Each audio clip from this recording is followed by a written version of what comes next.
Hi guys, so in this video we will go over Asuka's wall game. Now this is a continuation of the offense video that I made before this, so if you haven't seen that, please check it out because it gives some context to this video as well. So obviously Asuka gets a lot stronger at the wall, like every character in the game, but I think she exceptionally goes up in strength at the wall. So for example, moves like the Mach 3. Now, because there is a pushback on hit in the open, it's kind of hard for her to use the advantage that she gets off this move.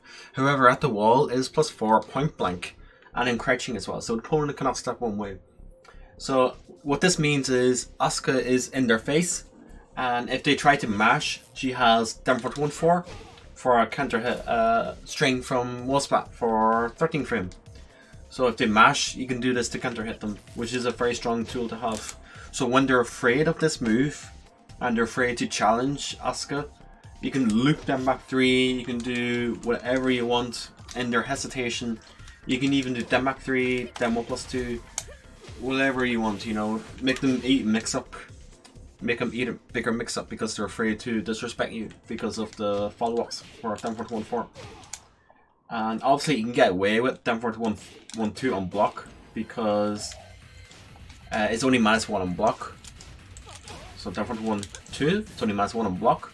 So you can still do a lot with -1 as an Asuka player. Now that's them back 3. So another situation is them 1+2 into 4-2 at the wall. Now you can do this mid screen as well, but it's particularly good against the wall because when they tech roll afterwards, you can actually keep them at the wall if you realign with them. But the other thing is, even if they tech roll, you can still get another down 1+2 attempt. So that's obviously very scary to have. So when they tech roll, you can still be in their face and then take a mix up. I'm just going to turn off guards just to clarify this.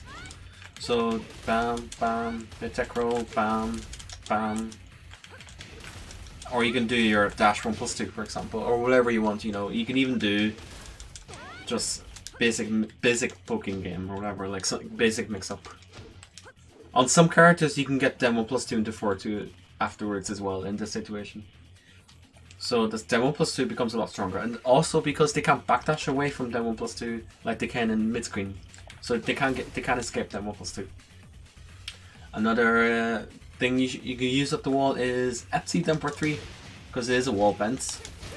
So this move goes up in value, not even at the wall, but even just near a wall because it is a wall bent from range, and you get really good mid option. So if you're near, like as I talked about the FC game in the previous video, you have your FC lows, you have your whatever. Now this is enhanced by the fact that you have a mid that now wall bends, so it makes her from crouching game a lot stronger.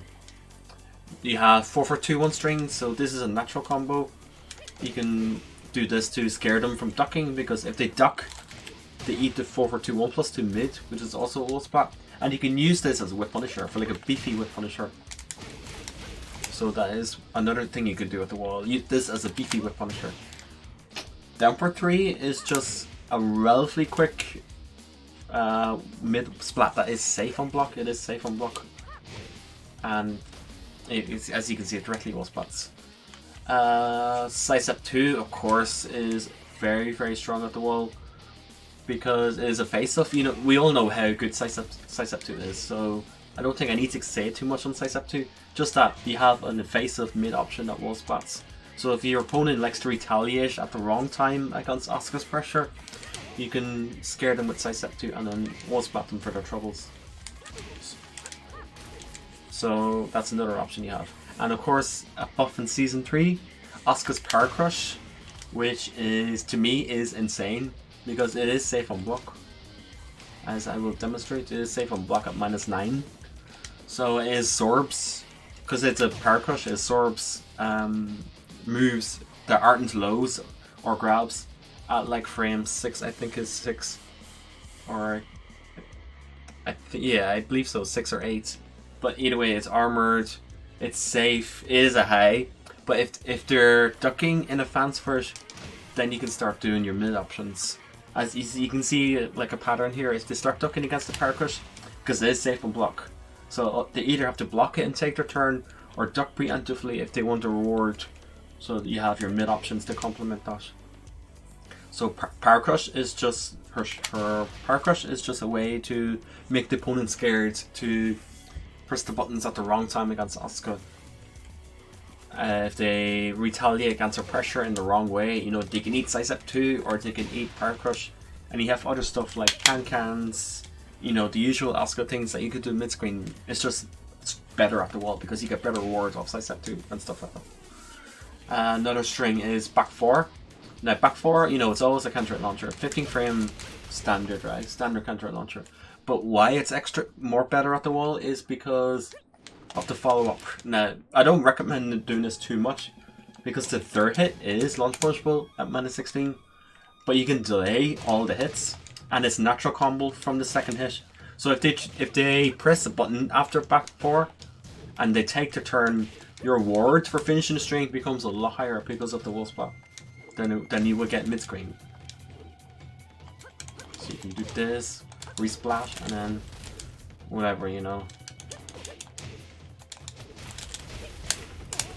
So you get like a full combo on the second hit if a hit on normal hit. So if they try to take their turn, you know, they die first.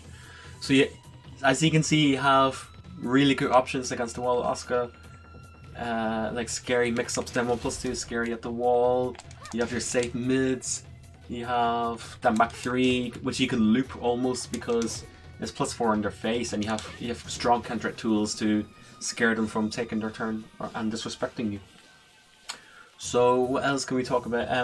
I will talk about the resplat that you can do off certain moves. So 4 for 2, 1+2 for example, backdash into magic 4. And I will drop it because I'm bad at this game. And you get stuff like that. Now obviously there's a delay ender. I'm going to mess up the delay ender.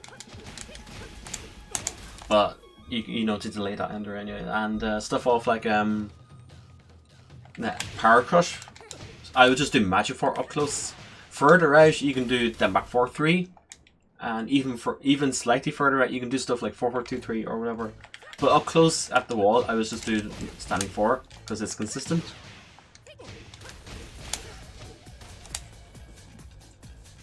And let me talk about the Oki situations after her enders. Now this is important to know. Now Asuka, she has 2 enders that I would ideally go for. One of them is 1+2. We all know this ender, right? What I like about this ender is it keeps them at the wall. Now, if I don't want to continue my offense like off the wall, then this is the ender I will opt for because it keeps them at the wall. You can rely with them and keep them there. Now, I like this because of Power Crush and Sidestep 2 wall splats, making my pressure game a lot scarier for them to disrespect and challenge. If they do something linear, you know, they get Sidestep 2 wall splashes. If they do something a bit quicker or a bit slower or anything really, you can armor through them and then wall bounce them. So let me talk about her Oki ender. So after this ender, back 4 is almost like a force block.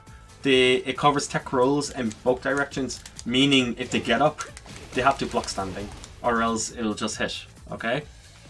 It will counter hit all get up low options.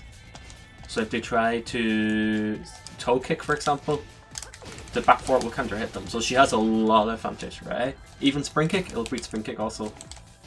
So she has a lot of advantage. And you can actually hit confirm. You can actually hit confirm if they did the spring kick or not, and then just finish the string, which is pretty good. Now the other wall ender is this delay ender, right? Back 2-4, back 4-2, delay 3. No, the 3 can be iffy, right? You know, if you do it too fast, you get this, or if you do it too slow, you get nothing. So it takes a little bit of practice. I'm probably gonna drop it in this video, but bear with me, okay? So let me turn off guard all. So what's good about this ender is it gives Asuka a chance to do the combo itself. It gives Asuka a chance to do dash up, mix up, And they cannot spring kick because of how the ender leaves them face down. So they cannot spring kick. So this is good because it gives Asuka access to this mix-up. Which really helps with comebacks. So she gets a wall carry, this ender, and she gets this scary vortex situation if they tech roll. And this works in both directions. Okay, so it's a very, very scary situation. And obviously you can do dash 1+2, or you don't even need to commit to either. You can do dash up, down front 1, dash up, whatever safe or low you want to do. You know, it's up to the opponent on how you handle the risk reward of what you want to do, right? It's all up to, according to the opponent's patterns. There's a lot of factors to consider, but you get the idea. The tech roll, you do whatever you think is right. So if they, and after 1+4, 2-4 ender, like I said, if you do back 4, it'll track in both directions, meaning if they know that you're going to do back 4, then you can start doing stuff like bam bam and then load them up or whatever, okay? You can start doing lows on them, you can start doing this on them because they're looking out for the back 4. And so they have to get up and stand block or stay on the ground, which lows will cover. Okay, so it's almost like a 50-50 situation. So that's a very strong thing that Asuka has. Now, this move I will talk about in particular because it's a new move in Season 3, and I think it made her wall game a lot scarier.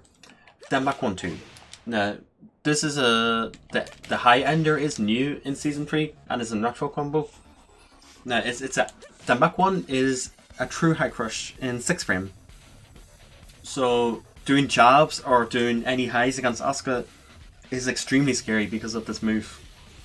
Now, this is a bit debatable, but this is what I believe. I think this move is hit confirmable.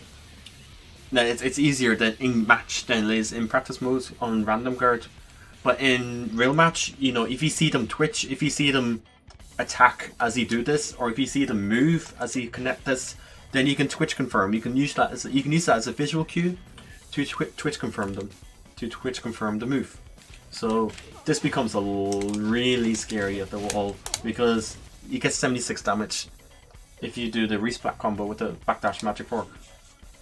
So, and also, now I can't demonstrate this in training mode with the options it provides me, but if you do down back 3 and I'm on player 2 side, because down back 1 tracks to your left, means you cannot step after down back 3 if I am on player 2 side. So you're on player 1 side, I hit you at down back 3, you try to step, this will just catch you because of the tracking. So yeah, down back 1-2 is very, very scary at the wall, and I think it's one of the best additions that she ever got. And I think that's all I really want to cover. I covered the wall enders and their Oki. I covered the scary mix-ups like Den 1+2 and various mids to complement this. I covered the back 3+4 in their face. I covered back 4, her FC game being better because of this wall bends. 4/2 strings that might catch them out. And sidestep 2.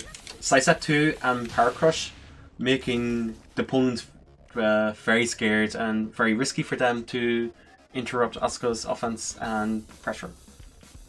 And that's all I want to cover. And I think I covered most of the aspects of Asuka's wall game. There are some other funky stuff you can do at the wall, but I think those moves are the most that benefits from the wall. And that's all I want to cover. And thank you for listening.